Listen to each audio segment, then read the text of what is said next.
This formula will help you build your next 20 pounds or more of muscle all natural. And I know this because I've used it on myself to go from somewhere around 160 pounds, 6'2", 6'3", to now about 200 pounds at the same or a lower body fat percentage. So I've built well over 20 pounds of muscle naturally. And it took me a very long time to understand this is how the formula actually works. And this is how every component works together. Oftentimes people are confused. They are arguing over, well, training is more important than nutrition. No, nutrition is more important. Some people are focused on optimizing their training perfectly, watching all the videos, writing down the perfect program, but they're sleeping 6 hours a night. Other people are trying to dirty bulk, go as fast as they can, force feed themselves, build muscle as quickly as possible, just end up getting fat, spinning their wheels, and then they try to cut really quick, lose all the muscle they gained in the first place. So all of these are a lack of understanding of the total formula that helps you build muscle naturally and produce a very impressive transformation in record time for yourself. So if that's what you're interested in doing, stick around. This is what the formula looks like from a high level view. It's going to be training plus nutrition. There's an asterisk beside the two of these, which I'll explain shortly. Training plus nutrition in brackets, so these two are first added, times sleep, times time to the power of consistency. So let's actually walk through each one of these variables from a high level view. Okay, obviously there's going to be a 10-hour video if I broke down each one in complete detail, but here's how you have to understand the variables work and the basic overview that'll help you at least get them to a point where this formula starts to work very, very well for you. Let's start with training. We need to optimize volume, intensity, and frequency.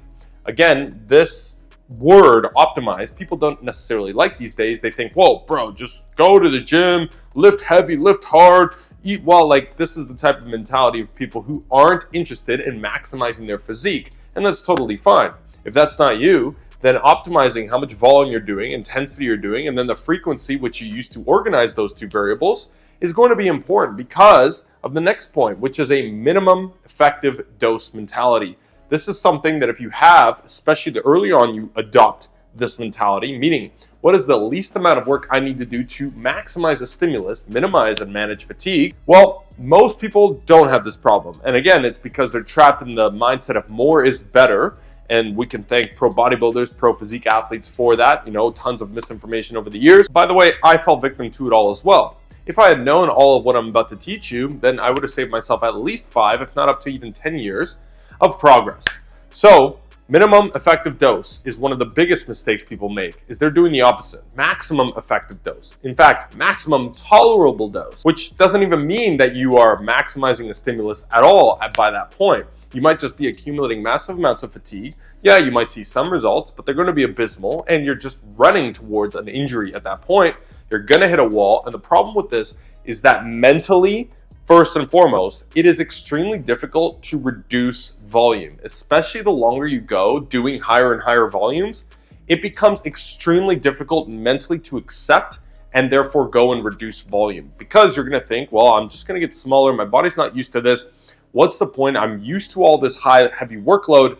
Now I'm tapering it back. That's going to be tough to wrap your head around, which would only extend the period through which you stick with these higher volumes and keep spinning your wheels. Again, I can speak about that from firsthand experience. Had I adopted a minimum effective dose approach, which is where we optimize volume, so you're not doing crazy amounts, you optimize it with the right intensity, as they have a direct but also inverse relationship, and then you're using frequency as a method to organize that volume and intensity. There isn't one proper, perfect way to do it all. There's optimal ranges and recommendations to understand and fall within for your training, and then monitoring and adjusting and going from there, seeing how you respond. It's always better to start low, and you can always add volume. Again, it's going to be easier than the opposite case scenario I just laid out. Progressive overload.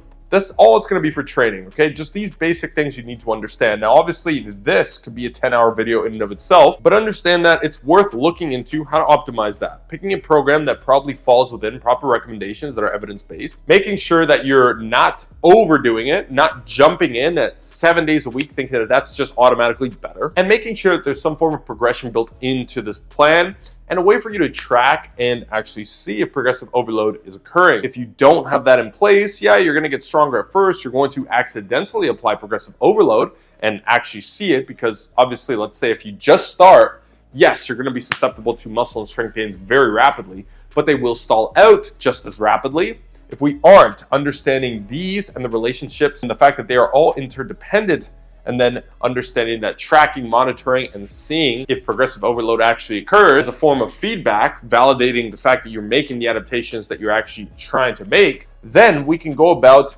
being on the right path with our training, not just winging it like most people do when they hit the gym. They don't know how much weight to hit, how many reps. They don't really have any sort of periodization, i.e. a plan. And they're just going in, what feels sore, what doesn't feel sore, this feels good, go until I can't push the door open anymore. That's a good chest workout.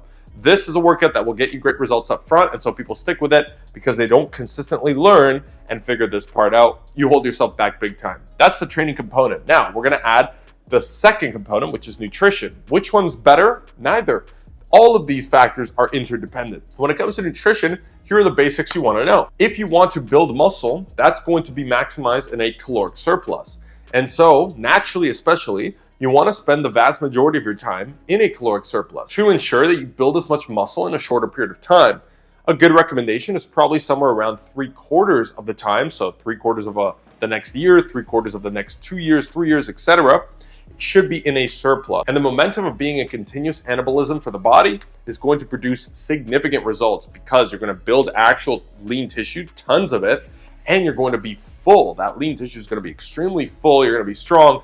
Building momentum of staying in that surplus over time can rapidly transform your physique, so long as we understand the next point, which is slow and steady. Okay, so in order to actually do this effectively, we want to be slow and steady, and that goes both ways. So obviously, if 3/4 of this time you're going to be in a surplus, that means about 1/4 of the time you're going to be in a deficit. And that deficit really is just for the purpose of mitigating and minimizing fat gain along the way of your surplus, or just doing a full length cut, which will allow you to reveal the results you've built in the first place. So part of the impressive natural physique, what I teach, part of that equation is being lean enough to actually look impressive. Anybody can get big and fat. That's not very impressive. So that's going to be part of the equation. But regardless of if you're cutting or if you're lean gaining, massing, slow and steady always wins. And this is another mistake. In fact, I made mistakes on all of these areas. This is another mistake a lot of people are still making today. They are dirty bulking, thinking that if they can gain weight faster, then they must be gaining muscle faster. But that's not necessarily true. They just end up setting themselves up for a massive cut that's mentally and physically draining. And as a result, they also apply that same sort of logic to the cut, and then they're trying to cut too quick. This is also observed amongst, the countless of people that are just trying to lose weight in general, aren't really thinking about an impressive physique, just thinking about health-wise, whatever. They are also susceptible to this. This is one of the toughest things to understand. Slow and steady always wins in the end. The person that spends the time and applies the discipline to gain weight at a slower rate and do so for about 3/4 of the time in relation to how much they're cutting, and then they cut very slowly to retain all the muscle they built, not throw all their hard work out the window. Those people in 2 years will be lengths ahead of the person that dirty bulks and cuts fast. Now, the next thing is understanding quantity. Okay, people get this wrong all the time. But if you're interested at all in building an impressive physique, you probably at least understand that calories and macros are what determine body composition first and foremost. Now, some people don't even understand this, and that's their mistake. They think, well, I'm eating these foods. This is a good diet. The food doesn't matter if you aren't hitting the right calories or macros in the first place. So once people understand that, and they can actually get into a surplus, manipulate their calories, macros, track all this stuff, then they make the second mistake, which is they think, well, it doesn't really matter as long as I'm hitting my calories and macros. And they completely forget about the quality side of things. But let me tell you, after making that mistake for so many years myself, and just the whole if it fits your macros approach of just eating complete shit all the time because I can get away with it, is going to be significantly inferior to having tons of micronutrient dense foods. Not only because of the obvious benefits of having plenty of vitamins, minerals, and fiber in your diet, but also you're going to feel better throughout the day, more energy, you're going to feel more full, more satisfied. You're not going to develop a palate that is overly stimulated all the time, craving these foods, so that when it's time to cut, that will negatively impact you, okay? So quality is just as important as quantity. However, if you miss one or the other here, it's going to be a problem. As far as body composition goes, if I had to choose, yes, it's better to get the certain amount of calories and macronutrients, okay, then that would be number one. But the quality of protein you're getting is important. The quality of foods, the amount of vegetables you eat is important. Just drinking half gallons of milk and eating Cinnamon Toast Crunch all day long. Sure, you might hit the macros you're looking for, but you're missing out on a lot of potential gains, because ultimately the healthier your body is on the inside, the easier it is to build muscle on the outside. And that's just a fact, because think about it, building muscle isn't so much of a luxury, because building muscle is already in and of itself a luxury for the body. Your body doesn't necessarily care to build muscle if it doesn't have to, whereas it would store fat all day long if it could. It loves doing that. The process of building muscle is already taxing for the body. It's already something that the body is a little bit resistant to, especially compared to putting on body fat. If you can make your body as healthy as possible on the inside, then it should be less of an issue for your body to put on muscle. It becomes less of a luxury. Your body says, hey, look, we're covered on all your bases. Your health is perfect. Yeah, sure, let's add muscle. I got plenty of resources for it. I'm feeling good. I'm sleeping well and all those things. You're good to go. So that's the importance of that aspect. And lastly is hydration. So I'm packing hydration into nutrition because I think it makes sense. Starting at somewhere around 2 liters of water for the entire day is probably a bare minimum for most people out there. So if you're drinking less than 2 liters of water right now, then there's a high chance that you are dehydrated, but you could also go a lot above that. It's gonna be very individual. What I recommend is starting at 2 liters if you're not there yet, and working your way up from there. Let's say adding half a liter every few days or every week until you get to a point where you realize, hey, I feel really good drinking this amount of water. I'm feeling the benefits of being hydrated all the time. This is good. Sometimes you might go a little bit too far. You'll understand. You're like, okay, I'm peeing every 2 seconds and I don't necessarily feel much better. In fact, I feel bloated all the fucking time. So there you go. Now you know. For me, I found I went up to as high as 7-8 liters in a day before, and that's what happened to me. I found, okay, now I'm just forcing myself to drink this much water. It doesn't make much sense. I settled on about 5 liters per day, and that has been perfect for me so far. So all of this would encompass nutrition to some degree. This could be a 10-hour topic in and of itself, but now maybe you understand a little bit better things that you didn't otherwise know about training, how to go about it in a proper way to at least get it right to start. Nutrition, same thing, slow and steady, keeping quality and quantity in mind at all times. Now let's talk about sleep. Now sleep is probably, or even definitely, the most underrated aspect of building an impressive physique and just health in general, okay? It's probably not that much of a surprise to me that our society is worsening its health over time at an exponential rate, and simultaneously, almost nobody sleeps the required amount. And the required amount is 7 to 9 hours for the average person. Many of you watching probably know how I feel about that, which is, who gives a fuck about the average person? I mean, you're watching a video on how to be average right now. Is that the case? No? Then why the fuck would we use average recommendations? Trying to build an impressive physique naturally, trying to build 20 pounds of muscle naturally. The average person doesn't even build 5 pounds of muscle naturally. So clearly, we're not going to go off the average recommendations here. Well, here's what I've done. I've used sleep as a multiplier. As we know, the multiplicative effect starts to happen at the sleep stage, okay? So what I've done, and these aren't like exact figures or scientific figures, these are just figures that help me to demonstrate the value of these variables. So for example, if you're sleeping less than 7 hours, and I mean somewhere around 6 hours, okay? You can multiply it by 1. What does that actually mean? Well, let's say you got your training right. That's 1, nutrition right, 2, let's just say. Times 1, you're not really multiplying anything. It's because you're not sleeping enough.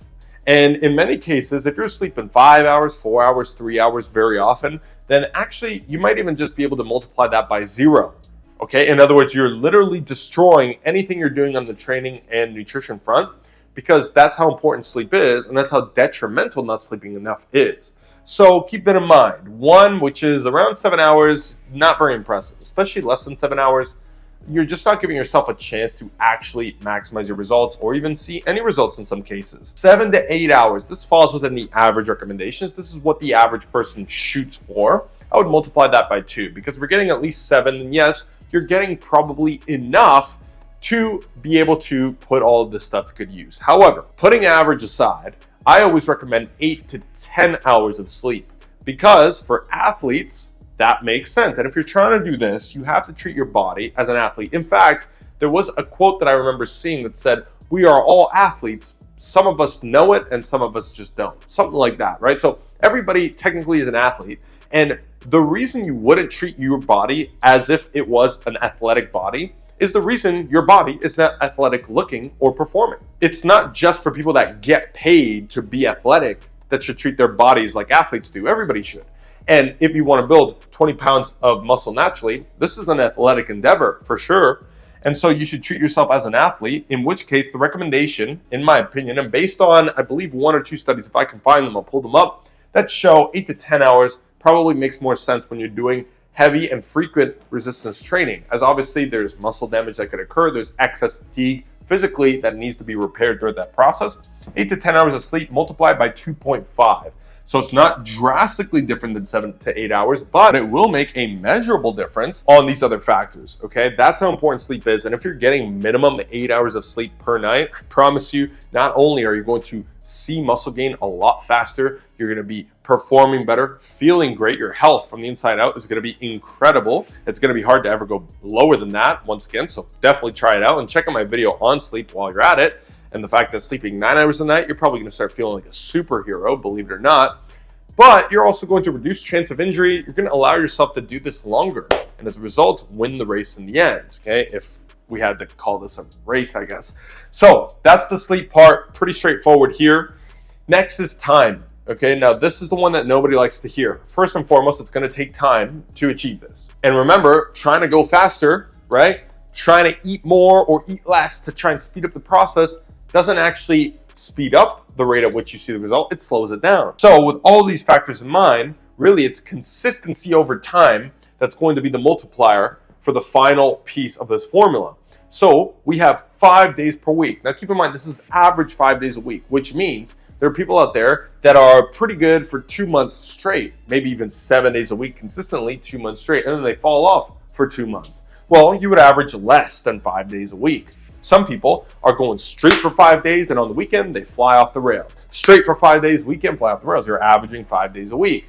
All these things in between. Some people 6 months killing it, fall off for 8 months. You're averaging less than 5 days a week, in which case you can multiply your results by either 0 in some cases, because obviously starting and stopping and starting and stopping, usually you end up, well, basically where you fucking started. But let's just give you the benefit of the doubt and say that you're optimizing all these other variables, then at the very least, you might be multiplying by 0.5, which means that you're actually getting less of a result from all your effort than you otherwise would if you didn't have this multiplier, if consistency didn't matter. Or let's say you can go up to 1.5 because maybe you're not falling off too much. Maybe you're going straight for 2 months and you fall off really hard for 1 week, but then you're straight 2 months again. Okay, there's going to be some scenarios where maybe you can multiply it by just slightly a little bit and you're doing just enough to get some decent effect out of all these other variables. However, 6 days a week, now we're getting serious. You tell me you want to build 20 pounds of muscle naturally or even more and transform your physique and look incredible, feel incredible, perform incredible. 6 days a week, I believe, should be the absolute minimum as far as consistency goes. So if you're falling off, it's once in a while. And let's say it's 6 days on, 1 day off, 6 days on, 1 day off, like sort of a cheat day. You're not flying off the rails on that cheat day. Okay, so keep that in mind. If you are flying off the rails in complete disproportion to the days that you're on point, then actually you're probably closer to 5 days a week, just on average. That's gonna be 1.5 to 2. So now we're getting to the point where this sort of consistency over time starts to separate you tremendously versus the average person. The average person is here 5 days a week or less, typically way less. Now, 6 days a week, you're separating yourself from the average person. People are gonna start looking at you and be like, oh shit, you're looking pretty good. What are you doing? What's the fucking secret, they'll say, because they're morons, right? Well, maybe not morons, but yeah, morons, because everybody clearly should understand this, but they don't somehow. Start to separate yourself from the average person. Not only do they start to maybe ask you, hey, what's the secret? Whoa, you're looking good. What are you doing differently? And they'll also probably start to try and degrade what you're doing. Like, oh, live a little, blah, blah, blah. That is where you're really starting to separate a little bit. However, 7 days a week multiplied by 3. Okay, so clearly a significant multiplier, 7 days a week, and your results will be the fastest they could ever be. Now, you multiply 7 days a week of consistency with all of these factors, you have the formula to absolutely build an insane physique, transform your body over the next year, 2 years. It doesn't really even matter if you're intermediate or advanced. To be quite honest, you're probably not advanced if you don't understand most of this. If you're intermediate right now, especially if you're a beginner, this will transform your physique a lot faster than probably whatever results you've seen up until now in any given set of time. So 7 days a week is for the committed. It's for the ones that want to take things to the next level, every athlete that is the top of their game has this part here. And you could be at the top of your game, this part here. And this sort of discipline will translate to all other aspects of your life. That's the cool thing about it. And at this point, yeah, people are probably far gone from telling you, oh, live a little. At this point, they're like, yeah, don't even fuck with his routine, his or her routine, because they're just serious. They're killing it. In fact, they're probably not even talking to those people anymore anyways, because you're doing this. They're too busy over here fucking around. You're here killing it. So with that all said, perhaps you understand the formula a little bit better. There's a couple things, these asterisks. In order to make the most out of everything I mentioned here, tracking is going to be key. It's going to be vital, okay? If you're not tracking things, then you can't really do this. So you're not optimizing your training. You can't really do this because you don't have any of this on point. Sleep, you don't have to track necessarily, but if you do, that could be a bonus. And tracking consistency will help keep you accountable as to how consistent you've really been. Tracking is key. Now for me, it took me about 7 or 8 years before I started tracking anything, any workout, any piece of food, body weight, any of that. And guess what happened when I started just tracking without understanding any of this? I started seeing results. Finally, over that time, I've realized the importance of tracking, and I've helped so many people get on tracking. For myself, I wanted to build the ultimate tracking system that's convenient, that's digitally accessible, that is just perfect, that tracks everything in an easy, convenient way that allows me to adjust, monitor things, keep records of things over time, and ultimately maximize each one of these variables. And I built it all for myself, and I've been using it every day, and I figured I might as well just give it away for free for anybody else who's like me that wants to take the results to the next level. In which case, if that's you, go ahead and pick up my free complete physique tracking system. The link is in my bio. Highly recommend it.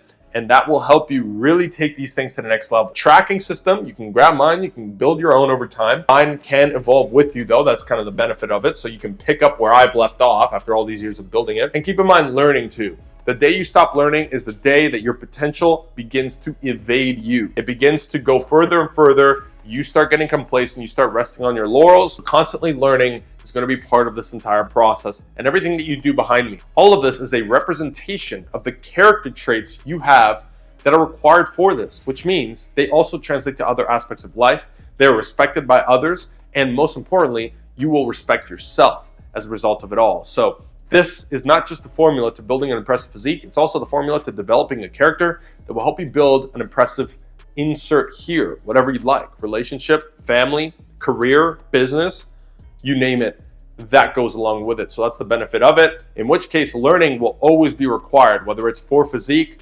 maximizing fitness, nutrition, sleep, health, etc., or otherwise. And so for that reason, if you want to build your ultimate physique naturally and continuously evolve along that process, both in fitness and outside of it, make sure you subscribe. I appreciate you for watching. Like, comment, and share. As always, if you want to maximize your training, your nutrition, check the links in the bio. Join one of my monthly training or nutrition teams to help you do that. Make sure that you're seeing progress every single week or month and really fast track your way to optimizing all of these variables. And lastly, if you want one-on-one coaching, I do have some spots open as well. You can check the links in the description below. Aside from that, I hope you have an awesome rest of your day. I'll see you in the next one. I'm out.